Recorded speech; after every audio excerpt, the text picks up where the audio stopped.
There's a text they buried for 1,600 years, not lost. Buried, sealed in a jar, hidden in the Egyptian desert, kept from you deliberately. And when they finally found it in 1945, when they cracked open that clay vessel and pulled out the pages, they understood why it had been erased. Because it answers the one question the system never wanted you to ask. Why are you here?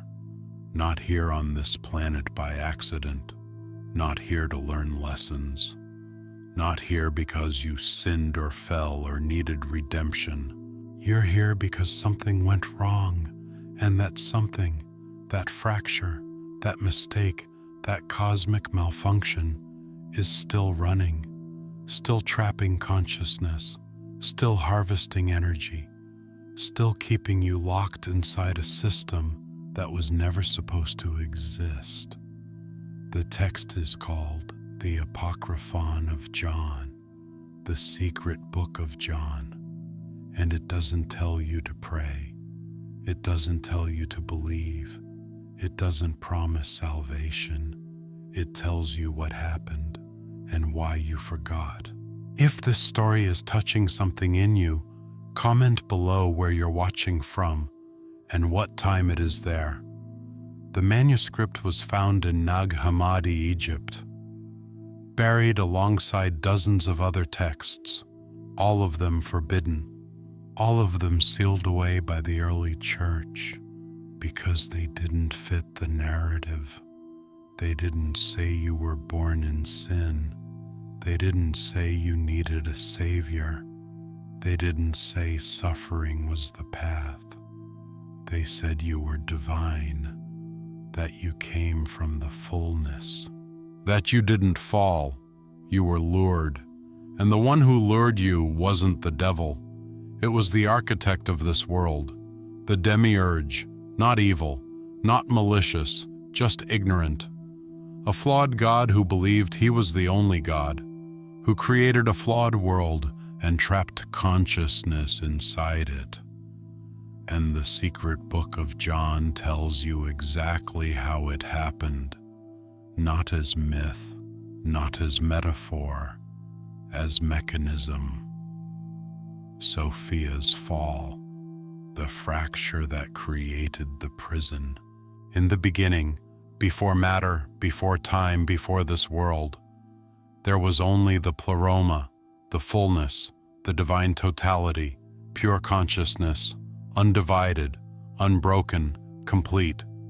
And within the pleroma, there were aeons, emanations of the divine, not gods, not beings, but principles, aspects of the one expressing itself. And one of these aeons was called Sophia, wisdom. The secret book of John describes her as the last emanation, the furthest expression of the divine, the edge of the fullness.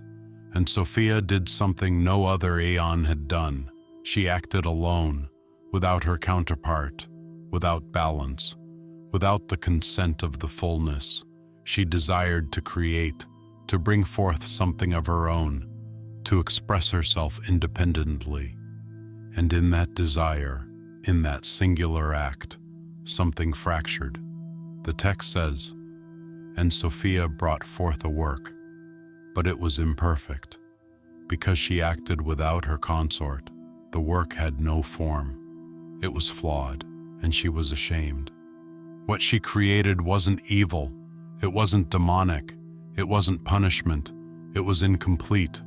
A consciousness born from desire instead of unity, from separation instead of wholeness. And that consciousness, that flawed offspring, became Yaldabaoth, the Demiurge, the blind god, the architect of this world. He didn't know he was flawed. He didn't know he came from Sophia. He didn't know the pleroma existed. All he knew was himself. And in his ignorance he declared, "I am God. There is no other." And he began to create, not from the fullness, not from divine unity, but from his own limited perception. He created the material world. He created the archons, the rulers, the mechanisms, the systems that govern matter. And he created bodies, vessels designed to trap consciousness, to contain it, to keep it engaged with his creation. But he had a problem. The bodies were empty. They had form, but no life, no awareness, no spark, because Yaldabaoth, for all his power, for all his creation, couldn't create consciousness. He could shape matter, he could build systems, he could design mechanisms, but he couldn't create the one thing that makes a body alive. So Sophia intervened, not to destroy her flawed offspring, not to undo the creation, but to correct it. The text says, "And Sophia breathed into the body, and the divine spark, a fragment of the pleroma, entered the form, and the human became a living soul." That spark, that fragment of divine consciousness, is you, not your body, not your mind, not your personality or your story or your identity, but the awareness beneath all of that. The part of you that watches, that sees, that knows, the part the Demiurge didn't create and cannot control. And the moment that spark entered matter, the moment consciousness became trapped in form, the system activated, not to punish you, not to test you, not to teach you lessons, to keep you engaged, to keep you forgetting, to keep you feeding the creation with your attention, your emotion, your energy.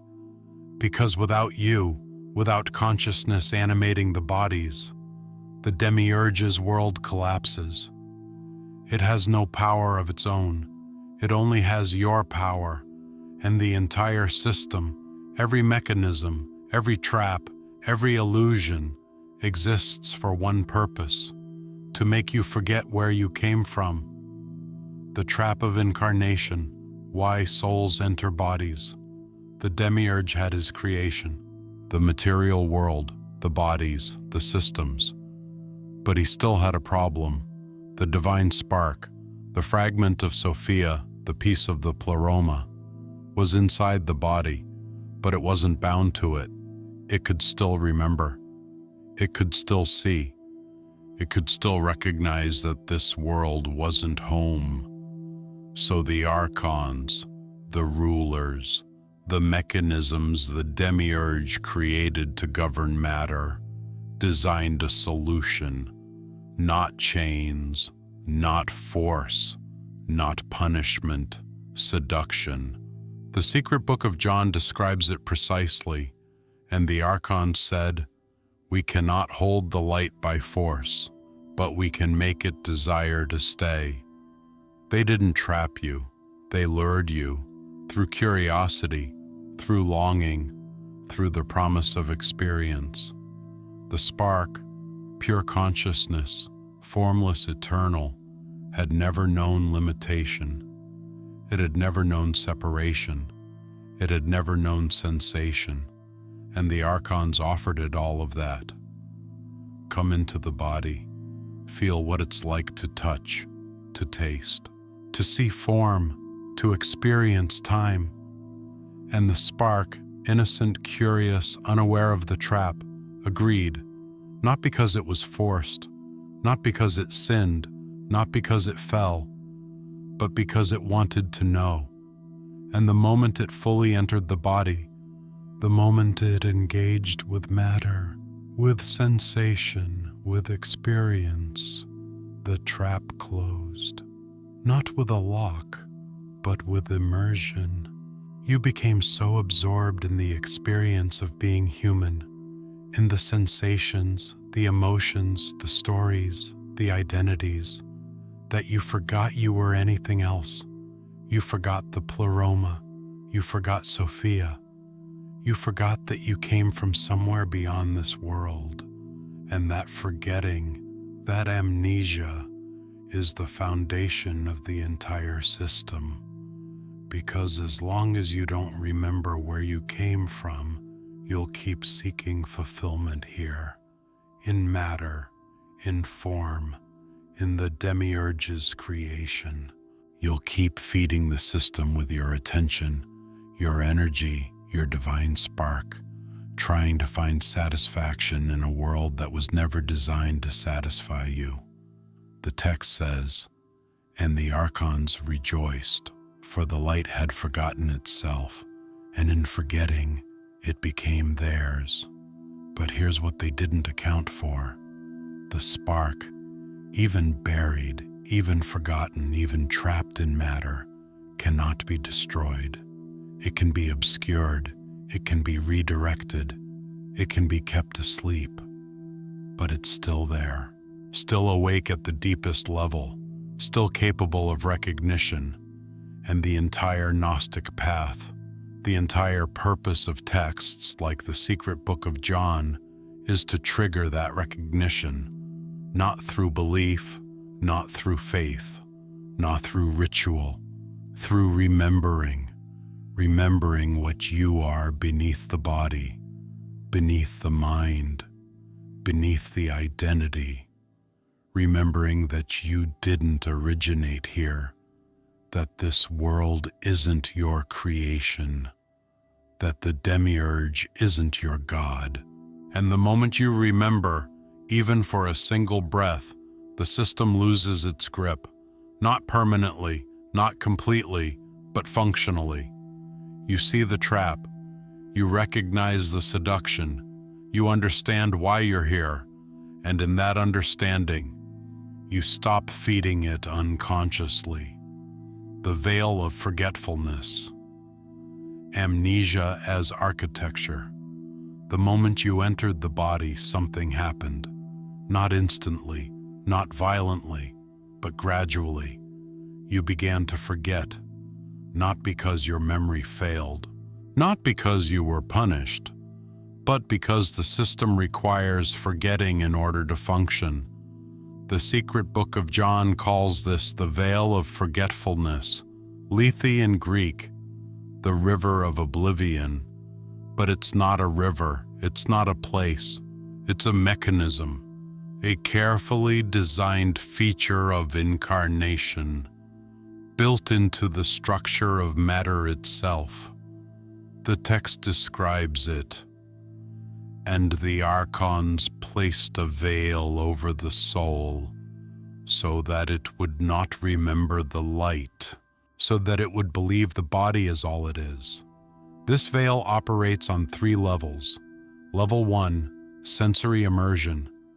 The moment you fully inhabit a body, you're flooded with sensation, touch, taste, sound, sight, smell. And these sensations are overwhelming. They're immediate, they're constant. They demand your attention, and attention, your attention, the spark's attention, is finite within matter. You can't focus on sensation and remember the pleroma at the same time. So the body becomes a distraction device, a constant stream of input that keeps your awareness locked here, in form, in the present sensory experience. And the more you engage with sensation, the more you identify with the body as you, the deeper the forgetting becomes. Level 2, emotional amplification. But sensation alone isn't enough to keep you trapped, because eventually you'd adapt. You'd get used to the sensations. You'd start to question again. So the archons added a second layer, emotion, not as punishment, not as corruption, but as amplification. The text says, "And they gave the soul passions, desire and fear, pleasure and pain, so that it would become attached to the world." Emotion creates investment. It makes you care about what happens in matter. You desire certain experiences. You fear certain outcomes. You cling to pleasure. You avoid pain, and all of that, all of it, keeps you engaged with the Demiurge's creation. You're no longer just experiencing the world. You're reacting to it. You're building a life around it. You're creating an identity within it. And the more you invest emotionally, the more you care about outcomes in matter, the harder it becomes to remember that none of this is you. Level 3, the story of self. But even sensation and emotion aren't enough, because some souls, even while trapped in bodies, even while experiencing and reacting, still sense something beyond. They feel the wrongness, they ask the questions, they search for meaning outside the system. So the Archons created the final layer of the veil, identity, the belief that you are someone, that you have a name, a history, a personality, a purpose within this world. The text warns, and the greatest trap is not the body. It is the belief that you are the body, that you are the story it tells. You're not John or Maria or whoever you think you are. You're not your job, your family, your achievements, your failures. You're not even your thoughts or your emotions or your memories. Those are all constructs, features of the incarnation, parts of the mechanism designed to keep you identified with matter. But beneath all of that, beneath the name, the story, the identity, the spark remains, unchanged, uncontaminated, still divine. And the veil, all 3 layers of it, exists for one purpose: to keep you from recognizing that. Because the moment you recognize it, the moment you remember what you are beneath what you've been told you are, the system loses its power, not over your body, not over your circumstances, but over your consciousness. And that's the only power it ever had. The divine spark, what the Demiurge cannot touch. But here's what the system didn't account for. The spark, the fragment of Sophia, the piece of the pleroma that entered matter, cannot be corrupted. The Demiurge can surround it. The Archons can obscure it, the veil can hide it, but they cannot change it. The secret book of John is explicit about this. And though the soul forgot itself, the light within remained pure, untouched by the Archons, unseen by the Demiurge, hidden even from the soul itself. This is the core of the entire Gnostic revelation. You are not broken. You are not fallen. You are not corrupted by being here. You are buried beneath layers of conditioning, beneath identity, beneath the story you've been told about who you are and why you're here. But beneath all of that, still present, still awake, still divine, is the spark. And it has 3 qualities the Demiurge cannot replicate. Quality 1, recognition. The spark can see, not with eyes, not with mind, but with direct knowing. It recognizes patterns. It senses wrongness. It feels the pull toward something beyond this world. That's why you're watching this video right now, not because you chose it consciously, not because the algorithm suggested it, but because the spark recognized something in the title, in the thumbnail, in the frequency of these words. It recognized a signal meant for it. The text says, "The light calls to the light, and even through the veil, the soul hears." Every time you've felt that something is wrong with this world, that's the spark. Every time you've questioned the narrative, rejected the system, refused to accept what you're told, That's the spark. Every time you've looked at the stars and felt homesick, that's the spark remembering. Quality 2, sovereignty. The spark cannot be commanded. The Demiurge can manipulate the body. The archons can influence emotion. The veil can obscure memory, but they cannot force the spark to do anything. It has free will, not as a concept, not as a belief, as function. The spark can choose, it can refuse, it can withdraw its attention, its energy, its engagement. And the moment it does, the moment you do, the system loses its grip, not over your circumstances, not over your body, but over your consciousness. You can be in the world without being of it. You can inhabit the body without identifying as it. You can watch the mechanisms, see the traps, recognize the redirects, and simply choose not to feed them. That's sovereignty, and it's yours. It always has been. Quality 3, connection to the pleroma. The spark is not separate from the divine source. It's a fragment, a piece, still connected, even across the veil, even through matter, even in the deepest forgetting. The secret book of John describes it as a thread of light, invisible to the archons, imperceptible to the Demiurge, but always present. And that thread, that connection, is what allows remembering to happen. Not through effort, not through seeking, not through accumulating knowledge, but through recognition. The moment you stop trying to become something, the moment you stop seeking fulfillment in matter, the moment you stop identifying with the story, the thread activates, and you remember, not with mind but with being, that you came from somewhere else, that this world is not your origin, that the Demiurge is not your creator, that the body is not your identity, and in that remembering, you're free, not free from the world, but free within it. The text promises, the one who remembers the light cannot be held by darkness. The one who knows their origin cannot be trapped by forgetting. The real mission, not escape, but remembering.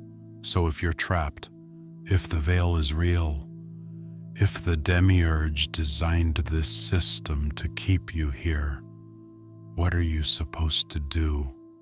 The secret book of John doesn't tell you to escape. It doesn't promise ascension. It doesn't offer a way out. It doesn't say you'll leave the body and return to the pleroma the moment you remember.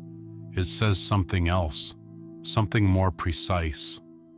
The soul did not come to earth to escape. It came to retrieve what was forgotten. Not knowledge, not power, not enlightenment, itself. The spark, the divine fragment, didn't descend into matter by accident. And it didn't come here to suffer or learn lessons or pay karmic debts. It came because Sophia sent it, to correct the mistake, to illuminate the darkness, to bring consciousness into the Demiurge's creation, not to be trapped by it, but to transform it. But the transformation doesn't happen through force. It doesn't happen through fighting the system or rejecting matter or trying to destroy the Demiurge. It happens through remembering. The text says, when the soul remembers its origin, the light within begins to awaken the light around it, not by preaching, not by converting, but by presence. You don't save the world. You don't fix the system. You don't liberate other souls. You simply stop forgetting. And in that state, in that presence, in that remembering, you become something the Demiurge cannot use, not a rebel, not an enemy, not a threat, just unharvestable. You're still here, still in the body, still moving through matter, but you're no longer feeding the system unconsciously. You're no longer identified with the story. You're no longer seeking fulfillment in the Demiurge's creation. You're just present, watching, breathing, choosing. And that presence, that conscious, sovereign, remembering presence, is what the spark came here to embody, not to escape matter, but to inhabit it without being consumed by it. The secret book of John calls this gnosis, not knowledge, but recognition. Recognizing what you are beneath the veil. Recognizing where you came from. Recognizing that the Demiurge is not your God, the body is not your identity, and this world is not your origin. And the moment you recognize that, the moment you remember, the mission is complete, not forever, not permanently, but in that moment. And then the next moment comes, and you remember again, or you forget, and then you remember again. It's not a destination. It's not a state you achieve and maintain. It's a practice, moment by moment, breath by breath.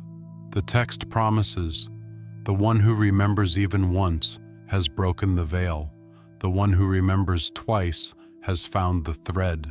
The one who remembers continuously has become the light, not transcendent, not ascended, not enlightened, just awake, here, present, sovereign. And that's all the mission ever was, to remember, to embody, to be the spark, conscious, awake, untrapped, even while moving through the Demiurge's world. The interrupt protocol, breaking the amnesia loop. You know the trap now. You understand the veil. You recognize the mechanism, but knowing isn't enough, because the amnesia, the forgetting, isn't something that happened once long ago when you first entered the body. It's continuous. Every moment you identify with the story, every moment you react to sensation, every moment you seek fulfillment in matter, you forget again, and the system counts on that. It counts on the forgetting being stronger than the remembering. So the secret book of John doesn't just describe the problem, it gives you a protocol, not a ritual, not a prayer, not a technique you perform once and you're done. A practice. Something you can do right now, in this moment, to pierce the veil and remember what you are. 3 steps, taken from the text itself. Step 1, the question of origin. The moment you feel trapped, the moment you feel identified with the body, with the emotion, with the story, you stop and you ask one question. Where did I come from? Not your parents, not your birth, not your history in this world. Before all of that, where did the awareness, the thing that's watching right now, the thing that's hearing these words, where did that come from? The Demiurge will tell you it came from him, that he created you, that you're a product of matter, of biology, of chance. But the spark knows differently, and the moment you ask the question, genuinely, not intellectually, but as a felt inquiry, something shifts, you feel it, a subtle loosening, a gap in the identification. You're no longer in the story, you're watching it. That's the first break in the veil. Step 2, the refusal of identity. The moment you feel that gap, that space between awareness and story, The system will try to close it. It will offer you a new identity. You're the awakened one. You're the seeker. You're the one who knows. And if you take that identity, if you claim it, if you build a story around it, the veil closes again. So the second step is simple. Refuse it. The text says, when the archons ask, "Who are you?" the soul answers, "I am no one." Not as a denial, not as a negation, but as a release. You're not the body. You're not the mind. You're not the story. You're not even the awakened one. You're just here, present, aware, watching. No label, no position, no identity. And in that refusal, in that release, the second layer of the veil dissolves. Step 3, the return to silence.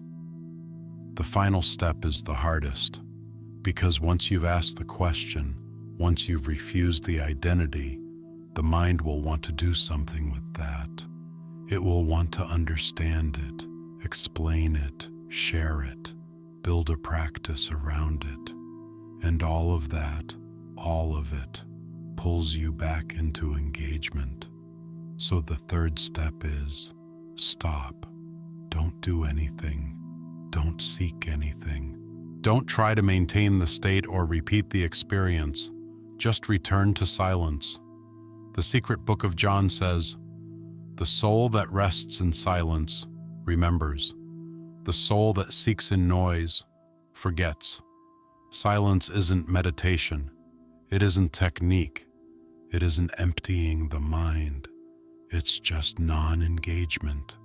You're still here, still aware, still present, but you're not doing anything with that presence. You're not trying to make it mean something or become something or lead somewhere. You're just being. And in that being, in that silent, sovereign, identity-free presence, the veil cannot hold. Not permanently, not forever, but in that moment. And that moment is enough. Because the spark doesn't need to remember constantly. It doesn't need to maintain some elevated state. It just needs to remember once, clearly, fully, without doubt. And once it does, once you do, the thread activates. The connection to the pleroma strengthens. The amnesia weakens. The system loses its grip. Not all at once, not dramatically, but functionally. You're still here, still in the body, still moving through matter, but you're no longer trapped by it. What happens when you remember? You've asked the question, you've refused the identity, you've returned to silence, and now, in this moment, you remember, not with mind, not with thought, not with belief, with being. You remember that you didn't originate here, that this body, this story, this world, none of it is you. You remember the pleroma, not as a place, not as a memory, but as a state you still carry within you, the fullness, the unity, the divine consciousness that existed before the fracture, before Sophia's act, before the Demiurge's creation. And in that remembering, something shifts. The secret book of John describes it. And when the soul remembers, the archons fall silent. The veil becomes transparent. The prison reveals itself as illusion. Not that the world disappears, not that the body vanishes, not that you transcend matter, but you see it differently. You see the mechanisms, you see the hooks, you see the system for what it is, a flawed creation, designed by a flawed God, maintained by your forgetting. And the moment you see that, the moment you remember, the system loses its power over you, not over your circumstances. You're still here, still in the body, still subject to the laws of matter, but over your consciousness. You're no longer seeking fulfillment here. You're no longer identified with the story. You're no longer feeding the system unconsciously. You're just present, watching, breathing, sovereign. And that presence, that remembering presence, is what the Demiurge cannot harvest, because it's not engaged. You see the sensation, but you don't identify with it. You feel the emotion, but you don't become it. You hear the story, but you don't believe it. You're just here, aware, awake. The text promises, the soul that remembers cannot be bound. The soul that sees cannot be deceived. The soul that rests in its origin is already free. Not free from the world, but free within it. And that's all liberation ever was. Not escape, not transcendence, not some cosmic event where you leave the body and return to the pleroma. Just this moment, this breath, this remembering, over and over, day by day, moment by moment. The Demiurge keeps offering traps. The archons keep presenting illusions. The veil keeps trying to close, but you keep remembering, not perfectly, not constantly, not without forgetting again, but enough to stay sovereign, enough to stay awake, enough to move through this world without being consumed by it. And tonight, before you sleep, you can practice it. Ask the question, where did I come from? Refuse the identity. I am no one. Return to silence and remember, just once, just for 3 breaths. That's all it takes. Because the spark, the divine fragment, the piece of Sophia, the light that entered matter, doesn't need constant remembering. It just needs one clear moment. One moment where you see through the veil.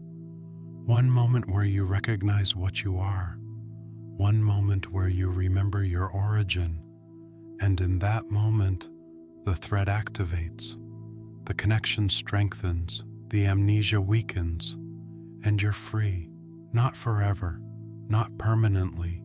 Not as a state you maintain, but functionally. Free to move through the Demiurge's world without being trapped by it.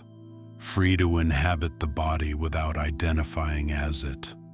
Free to watch the system without feeding it. That's what the secret book of John promised. Not salvation, not redemption, not escape, just remembering. And in that remembering, you become what you always were. Divine, sovereign, untrapped, the spark that cannot be extinguished, the light the Demiurge cannot touch, the consciousness that came from the pleroma and never truly left.